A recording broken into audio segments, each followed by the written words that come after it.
Ngayon pupunta tayo dun sa bagong farm. Hindi pa kami totally nakakalipat doon. Lapit na tayo. Gusto nyo makita yung dinadaanan ko?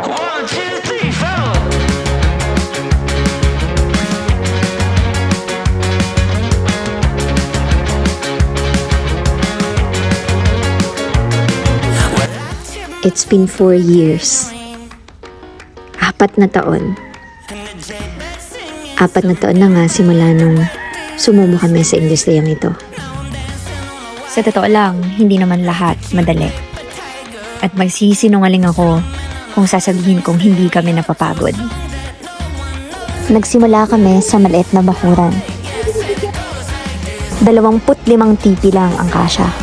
Kalakip ng sipag at syaga, nagkaroon kami ng mga iba-ibang oportunidad. Oportunidad na lumipat ng farm.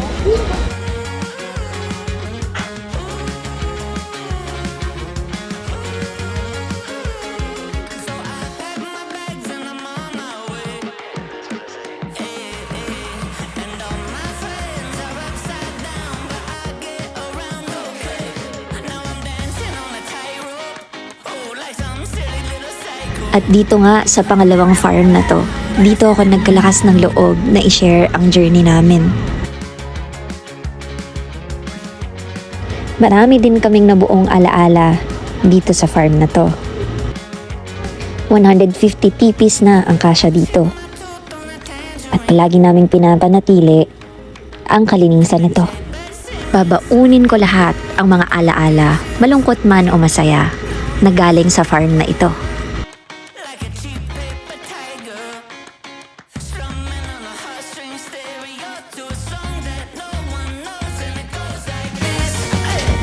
At sa pagpasok ng taong 2026, nagkaroon kami ng pagkakataon na muling lumipat. Sa totoo lang, hindi naging madali ang desisyong ito. Ilang buwan din namin itong pinag-isipan at pinag-usapan. Kayanin ba natin? Handa na ba kami para magsimula ulit? May mga gabing puno ng pag-aalinlangan at mga araw na tila mas mabigat. Early bird po.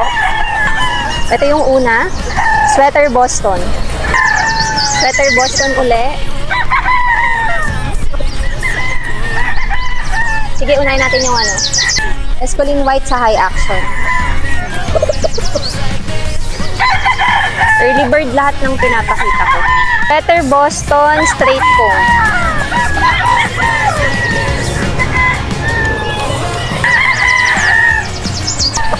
Escoline White cross sa high action.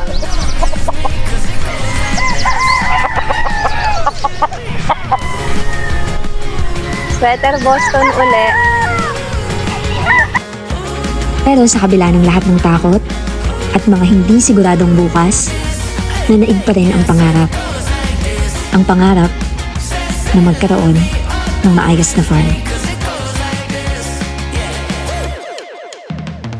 Isang lugar kung saan mas lalo naming mapapalago ang aming nasimulan. At kung may isang bagay kaming natutunan sa mga nakaraang taon, iyon ay ang katotohanang walang pangarap na naaabot ng mag-isa. Kaya mula sa kaibuturan ng aming mga puso, maraming salamat sa inyong walang sawang suporta. Naging bahagi kayo ng bawat hakbang ng aming paglalakbay. At sa pagpasok at pagsisimula ng panibagong kabanata, umaasa kaming makakasama namin kayo hanggang sa susunod pang mga pangarap. O paano? Hanggang dito na lang.